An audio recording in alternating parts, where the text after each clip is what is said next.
Role sir. नमस्कार दर्शकों, स्वागत है आपका ताज न्यूज़ में। आप देख रहे हैं हमारा कार्यक्रम खास मुलाकात। आज हम एक ऐसी जगह बैठे हैं जहां 25 साल पहले एक अंतर्राष्ट्रीय कलाकार गुलाम अली साहब ने गाया था। जगह है दीवाने आम, लाल किला आगरा की।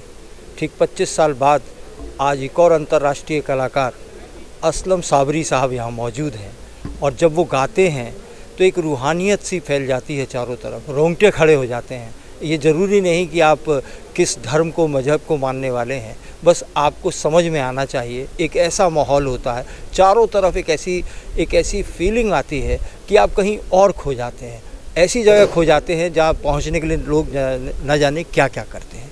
साबरी साहब, पहले तो आपका स्वागत है आगरा में आने के। शुक्रिया। साबरी साहब, मैं थोड़ा आपसे कुछ ऐसी बातें पूछना चाहूँगा।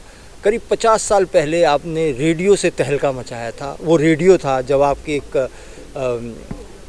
मोहम्मद के शहर में लोग सुनते थे, दीवाने हो जाते थे। तब से लेके अब तक काफ़ी समय बीत गया है, लेकिन दीवानगी में लोगों की कमी नहीं आई है, तकनीक में कमी नहीं आई है। तकनीक ज़रूर बदल गई है, क्या कहना चाहेंगे आप? ये अल्लाह और रसूल अल्लाह और वली अल्लाहों का करम है। वो ज़र्रे को आफ़ताब बना देते हैं जब उनका प्यार मिलता है। तो ये सब मेरा नहीं बल्कि अल्लाह का कमाल है। उन्होंने ये नूर बख्शा है। मेरे दिल में जो सोज़ है, जिसको आप रूहानी बात कह रहे हैं, ये दिल का सोज़ अल्लाह अता करते हैं और इश्क़ रसूल से अता होता है ये। तो मेरी दुनिया जो है वो कुछ आम ज़ुबान में कहूँ पागलों की दुनिया है। मुझे नींद नहीं आती। एक मिसरा याद आ गया मुझे, मेरी नींद उड़ गई है, मेरा चैन खो गया है, मैं रात भर सो नहीं पाता। ज़िक्र रसूल में इस कदर हमतन गोश रहता हूँ, मुझे पता ही नहीं सुबह कब होगी।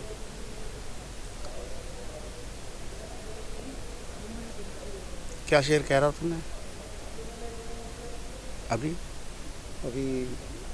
आप, मैं सो नहीं पाता हूँ, इसके ऊपर कुछ बात। मेरी नींद उड़ गई है, मेरा चैन खो गया है, मुझे इश्क हो गया है, मुझे इश्क हो गया है। जो भी आप सुनते हैं, देखते हैं, ये सब इश्क का कमाल है। और इश्क हर एक को अता नहीं होता। वो कोई सदियों में कोई रूह आती है, अल्लाह मियाँ भेजते हैं, जो रूहों को सुकून पहुँचाती है। ये मेरी आवाज़ में जो नूर इस उम्र तक है, ये अल्लाह की मेहरबानी है। ये मेरा तीसरा इंटरव्यू है, लेकिन आपकी ये दीवानगी है या जो आपका ये इश्क है, ये बढ़ता ही जा रहा है। मैं जो देख रहा हूँ हर बार जब भी मिलता हूँ, इसके पीछे क्या है? इश्क, हर चीज़ के पीछे इश्क है। इश्क दो मकाम के हैं, एक मजाजी, एक हकीकी। मजाजी से हकीकत में पहुंचता है आदमी। तो मैं अल्हम्दुलिल्लाह, वो ऐसी ज़ात पाक है कि उसको समझना मुश्किल ही नहीं, नामुमकिन है। बस जितना समझ में आता है, हम तो हुजूर का नाम लेते हैं, खुश होता है, मस्ती आ जाती है। मैंने 90 में जब हज पे गया मैं, तो इन आँखों ने हुजूर का दीदार किया है। मुझे रोज़े के अंदर बुलाया गया और नबी पाक कब्र अतर से बाहर तशरीफ़ लाए। एक बार मैंने देखा, एक बार हुजूर ने देखा, वो नहीं मुझे पता, लेकिन जब मैंने देखा तो मुझे देख के हुजूर मुस्कुराए। तो नूर तो आ ही जाएगा। यूँ कहा जाए कि आम आदमी नहीं हूँ मैं, जो अहले नज़र हैं वो जानते हैं। कहानी कुछ और है, मुख्तसर ये है कि इश्क है।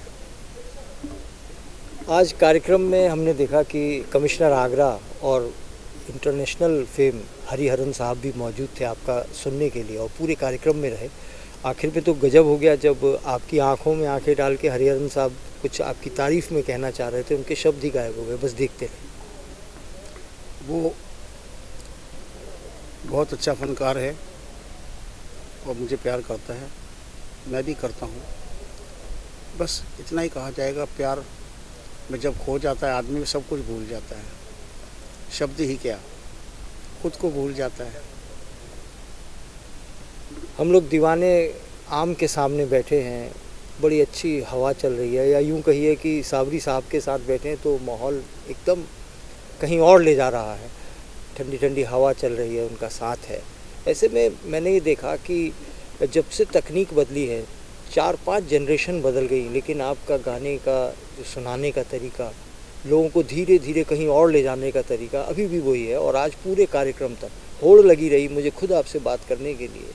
मतलब लड़कियां, बच्चे और जो बड़े बूढ़े सब आपके साथ एक फ़ोटो खिंचवाने के लिए तैयार थे।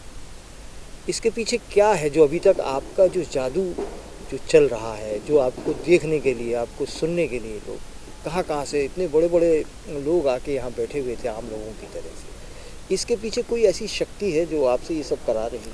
वो एक शेर है ना, मैंने पढ़ा था अभी, वो गदा को जो नवाजे तो शहनशाह बने, और यतीमों को जो चाहे तो पैगंबर कर दे।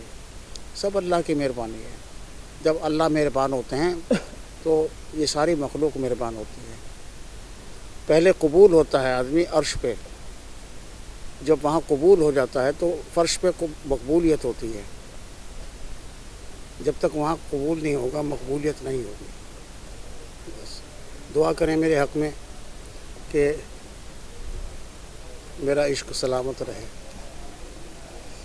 आपके और ऊपर वाले के बीच में भला कौन आ सकता है? मुझे मालूम है आप थक गए हैं, लेकिन एक आध छोटे छोटे सवाल ज़रूर पूछूंगा।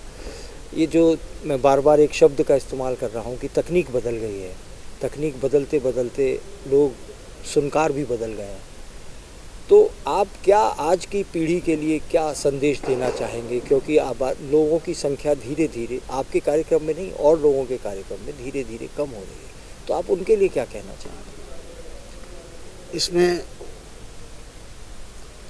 फ़नकारों से हम इतना ही चाहेंगे कि संगीत सीखिए, इल्म हासिल कीजिए, अच्छे उस्तादों के पाँव दबाइए, वहाँ से आशीर्वाद मिलेगा। जल्दी हो गई आजकल। मैंने 20 साल कमरे में बंद होकर रियाज़ किया, अब तो 20 दिन भी नहीं करते। अल्लाह उनको समझ दे। आया राम गया राम हो रहा है, आए और गए, क्योंकि बुनियाद कमज़ोर है, फाउंडेशन सही नहीं है। शास्त्रीय संगीत मेन है। बस दर्शकों, हम असलम साबरी साहब से बात कर रहे हैं। कहा यह जाता है कि कुछ लोग गाते हैं, जब कहीं आते हैं गाते हैं तो उनके दिमाग में कहीं ना कहीं एक बटुआ होता है जो आयोजकों का होता है, लेकिन साबरी साहब के बारे में कहा जाता है, खुद ताज न्यूज़ ने भी कई बार आपको, ताज न्यूज़ को आपने इज्जत बख्शी है साबरी साहब ने, और ताज न्यूज़ के लिए भी आके अपने प्रोग्राम किए हैं, लेकिन जब साबरी साहब गा रहे होते हैं तो इनके दिमाग में कहीं और कुछ और होता है, कहीं खो गए होते हैं। और सबसे ख़ास बात, आप समझाते बहुत हैं, क्योंकि आजकल की जनरेशन में उन लफ्ज़ों को समझने वाले कम होते हैं। क्या कहेंगे? बहुत ज़रूरी है, क्योंकि जिस ज़ुबान को मैं गाता हूँ उसके समझने वाले कम हैं, इसलिए जब तक समझेंगे नहीं तो मज़ा क्या आएगा। कोशिश करता हूँ जितना मुझे समझ अल्लाह ने दी है उतना तो समझा दूँ बस। तो ये थे असलम साबरी साहब, और बड़े इस समय चूँकि एक उम्र का भी वास्ता होता है, इतना शानदार कार्यक्रम लगातार गा के, उसी जब गाते हैं तो उसी तरह से गाते हैं कि महसूस नहीं होता कि ये 15-20 साल पहले वाले साबरी साहब हैं या आज के हैं। वही चीज़, वही लोगों का पागलपन, एक से एक लोग देखते हुए, चाहे वो कम उम्र की बच्चियां हों चाहे ज़्यादा उम्र के लोग हों, सब इनको सुनने के बाद इनके साथ सेल्फी लेते देखे गए। आपको ये कार्यक्रम आज का ख़ास मुलाकात कैसा लगा? साबरी साहब के लिए क्या कहना चाहते हैं, उनके लिए दुआ में कुछ कहना चाहते हैं तो नीचे कमेंट बॉक्स में ज़रूर रखिएगा। आज के लिए बस इतना ही। नमस्कार।